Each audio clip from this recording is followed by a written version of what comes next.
Let's take a breath together.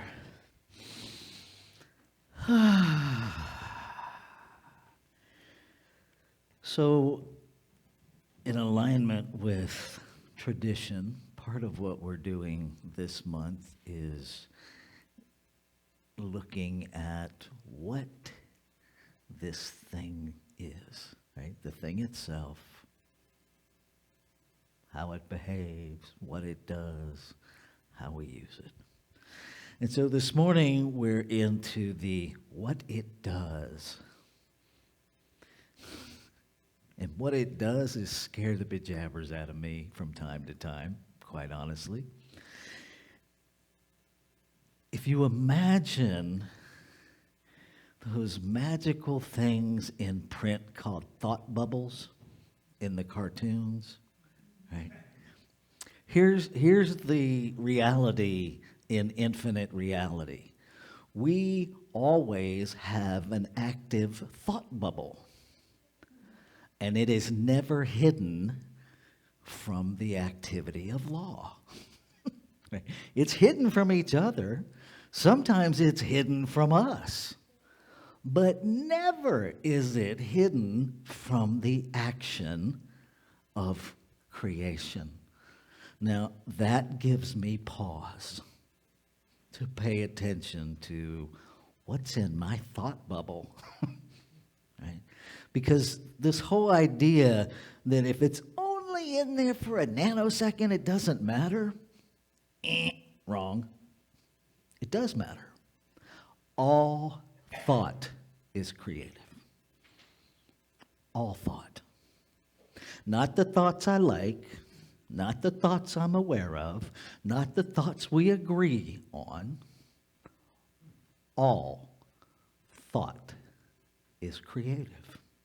And the ones that literally carry the most energy are those generational ones that we have been believing through the history of humanity without question. Those are the ones that are just continuing to create.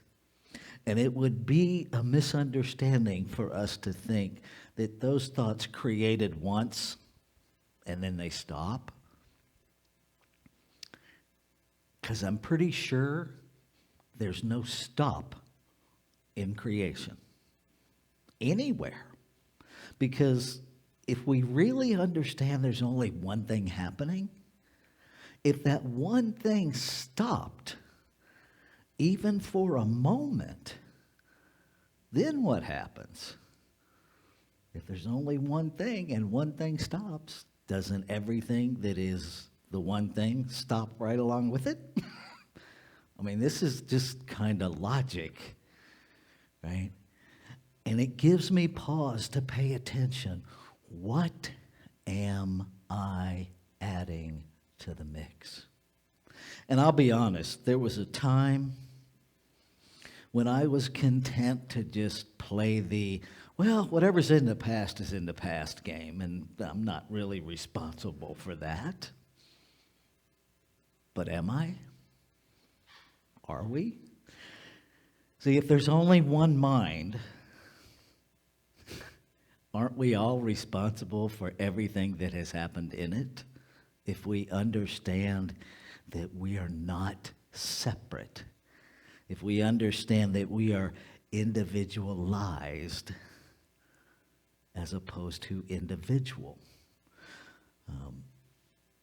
In the Science of Mind, A Philosophy of Faith, A Way of Life, Ernest Holmes uses the term dual unity, which is different than duality. Right? A dual unity is just using human language to help us understand that our form is still in unity with the one. Right? And here's I think it's our biggest challenge, because we live in a world, in a physical realm, where no matter where we look, everything looks separate from everything else. And yet it's not. this lectern, right? I will tell you, I have bumped my head on it before. It feels really solid. So does my head. And when they collide, there's a whole experience of solid meeting solid. And in the truth of science, that didn't happen. Didn't mean I didn't hit my head on the lectern, but solid did not connect with solid. Why? Nothing is solid. Nothing. As solid as this lectern appears to be, there is more space than matter right here. The vehicle that you drove in here in this morning, not solid. No two molecules are touching in that vehicle. The road that your seemingly solid tires were connected to, not solid. Right? And so if we allow ourselves to begin to play with this concept with a lightness, with, dare I say, a ridiculousness in this human realm, where literally just spend 30 seconds a day looking around your environment going, not solid, not solid, not solid. You begin to open up a different perspective. Okay? We begin to invite an experience of oneness that we've kept at arm's length, and we change how law begins. Well, we change what we put into law. Law operates the same. I don't care what we put in it. Okay? And that's the thing that we all get to remember. We don't have to. You don't have to remember that's how it works. You don't have to remember that's what law does for law to do that. It just does it. And let's not, the language of law is impersonal. Somehow oftentimes gets translated as in God doesn't care what you do. So that's problematic on many levels. One, God who, right? Where in that statement, God doesn't care. Where's God and where are you? Right? Because that statement is founded in duality. It's founded in a personality separate from ours. And the truth of the matter is, you could walk around and quite accurately walk around for the rest of your life, and everyone you meet say, "Hey, God," and be completely accurate. Completely accurate. You could put God on every name tag you fill out for yourself and be 100% accurate. How cool would it be to be in a conference of thousands of people and the only name tag says God? Right? Because that's what's accurate. Everybody there is God, Spirit, the divine, love, whatever word works for you, individualized. And that is our true being, the infinite, the one. I mean, we live in a paradigm, right, where humanity thinks we are the top of something. Right? It's okay to own it. We all know we do it. Right? What if you're at a conference of, 8 billion people, and everybody had a name tag that said the one? Then what would we talk about? Probably 8 billion conversations over which one's right. Because that's how we roll sometimes. We would have to argue over who really was the one for a while. The song of our soul, this internal song, this harmonizing, if you will, is how we will begin to recognize one another. Now let's be clear. Dissonance is a form of harmony. If you've studied music, people hear dissonance and they go, "Oh, that's not harmony." Yes, it is. Yes, it is. And so it doesn't mean that we're supposed to all agree. Harmonious doesn't mean everybody agrees. It doesn't mean there aren't rubs. It doesn't mean that we don't have two notes in this song of creation that are a half step apart, that give us pause when we hear it. Some of the most brilliant music ever written use dissonance in an incredibly magnificent way. What if we allowed ourselves to do that? What if we did that? What if we really leaned into our community value of inclusion and started listening to every combination of notes? I love how Rev Lanny referenced this morning. There's only so many notes, right? But there's an infinite number of ways to put them together. And they're all still there together. See, when you write a song, and let's use country music for a moment. If you don't know I'm country, you ain't listening. Country music, there's a phrase in the South. Country music is nothing more than three chords and the truth. It's storytelling to music, and it's a pretty uncomplicated format. Most country music really does use three chords. Right? There's a whole lot it leaves out, but it doesn't make it less than. I did a piece in high school. I was in concert band and chorus in high school. Vito Mason, at the time he was the head of the music department, I just slipped out my head. It was a school in Virginia. But he wrote this piece called Burst of Applause, James Madison University. There it is. Had to wait for the Rolodex to come back around. He wrote a piece called Burst of Applause. And it literally was a musical piece. And this was applause, and it was this way, and each of us in the different parts in the chorus had a score, and you clapped it differently. But when that whole thing was together, it created music. And there were no musical instruments other than our hands and his mind. And it was amazing. I'm sure you could probably look it up on the Gospel According to Google, because you can find everything there. Vito Mason, Burst of Applause. Check it out. It'll blow your mind. The whole point of that is to show us that it can happen beyond what we imagine. It can happen. We did visioning January 1.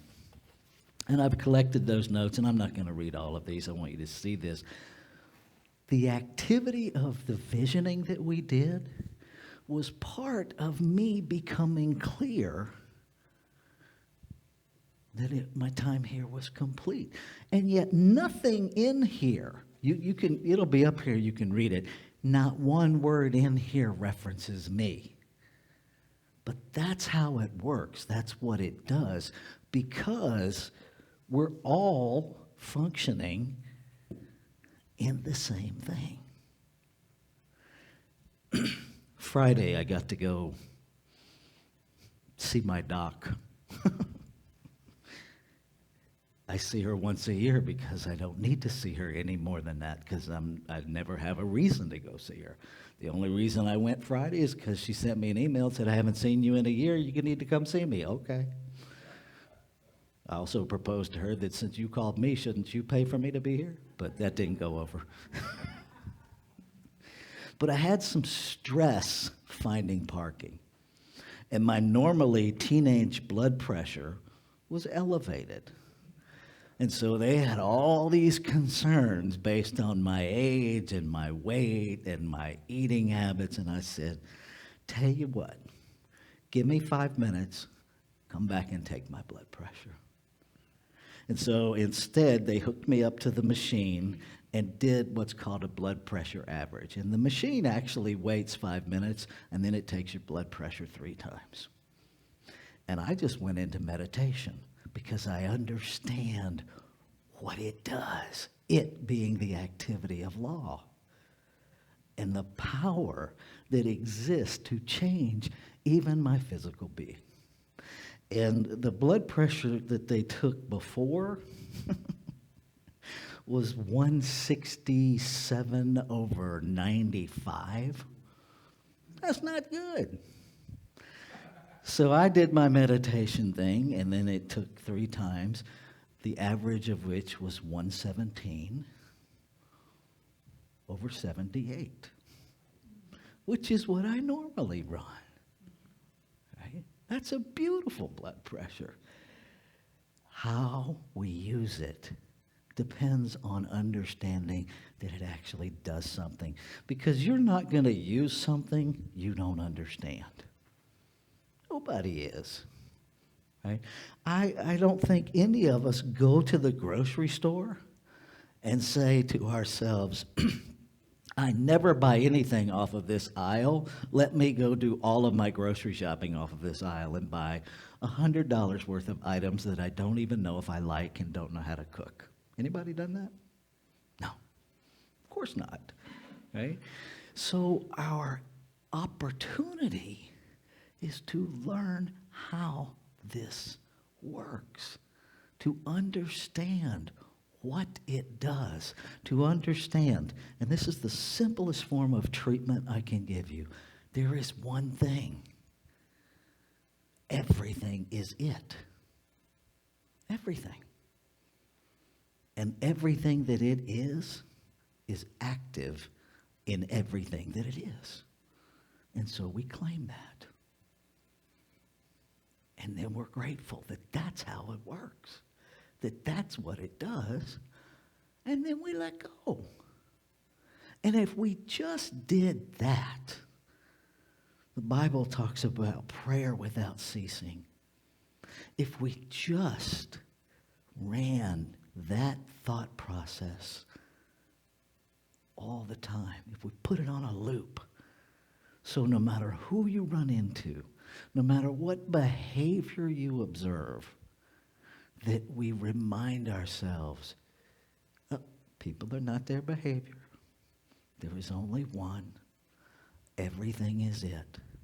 All that it is in everything that it is, and it is activating and revealing itself now.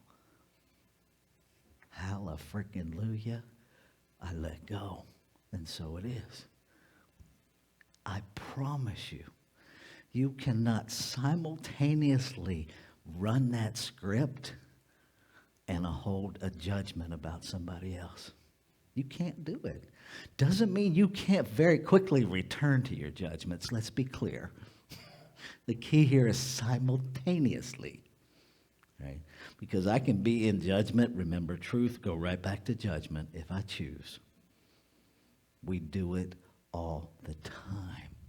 We engage in an amazing plethora of creative writing to other one another. Let us watch somebody pull into one of those parking spaces that has the blue placard, and we watch them get out of their car and ambulate into the store in a way that we don't relate to that sign, and instantly we have written a creative novel crucifying that individual.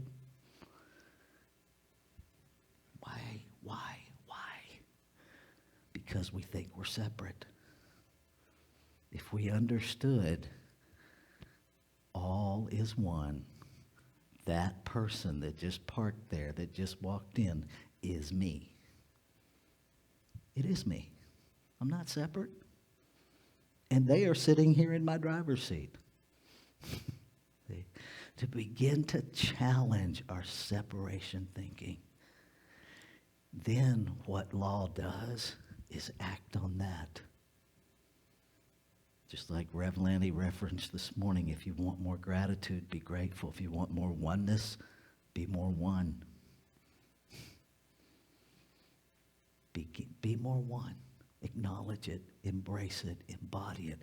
Because here's the bottom line. Started with this, I'm going to end with this. Whatever is in your thought bubble, whether you're aware of it or not, the activity of law, the mechanical laser operation of yes, operates on everything in everybody's thought bubble exactly the way it's in the thought bubble. Not the way we hoped it was in our thought bubble, but exactly the way it is. Where the power comes is we all get to change our thought bubble over and over and over and over and over. Nowhere in creation. You know those machines where you take a number? Well, eventually you go to take a number and there's no more numbers. That doesn't happen in creation. You get to change your thought bubble as many times as you want to. It's not even about need to, because you don't need to. Whatever this magnificence is that created us doesn't stop loving us no matter what's in our thought bubble. How amazing is that? It just says yes. Yes. Yes. So it's up to us to make the decision of whether what's in our thought bubble is in harmony with our internal song. And our internal song is always the song of creation itself. Always. Now, we're going to take into prayer the infinite nature of that. Because unlike the music scale, which only has so many notes, infinite is infinite. So we have just barely scratched the surface of what's possible. Let's take this into prayer. And so breathing with me, I invite you to go deeper.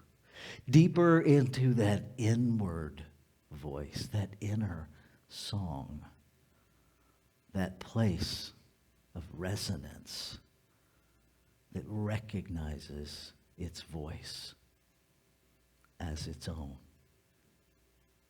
That inner place that recognizes every individualized voice as its own. That allows each its own individualized song. All one orchestra, all one instrument, individualized, and yet all perfectly harmonious with itself in the one. This is what creation is. One source, one substance, one creative activity, all contained within a wholeness that can never be separate from itself. It is that power, that process that creates out of itself, by itself, to be itself, to expand its experience of itself. And so I know that I am that by whatever name I am, the I am individualized. And as I know that about this thing I call myself, I know that about all individualized expressions of the infinite. All one, yet all in multiplicity, magnificently expressing each note in this one song, always in harmony. And so I claim and affirm that we are each revealing the incredible composer power within ourselves to write, to sing, to play, to listen to the one song in all of its variety. And to know, no matter the melody, it is the one song. That sameness has no place in oneness, and difference never requires separation. Grateful, grateful, grateful. And so as I lean deeper into this sense of gratitude, knowing that the truth spoken is the truth fulfilled, I know that the activity of law has already acted upon the word spoken and made it so. And so I can let go in celebration. Let it be and just step into an experience of it. And so I do, gratefully, joyously. And I invite you to join me as we say together, and so it is.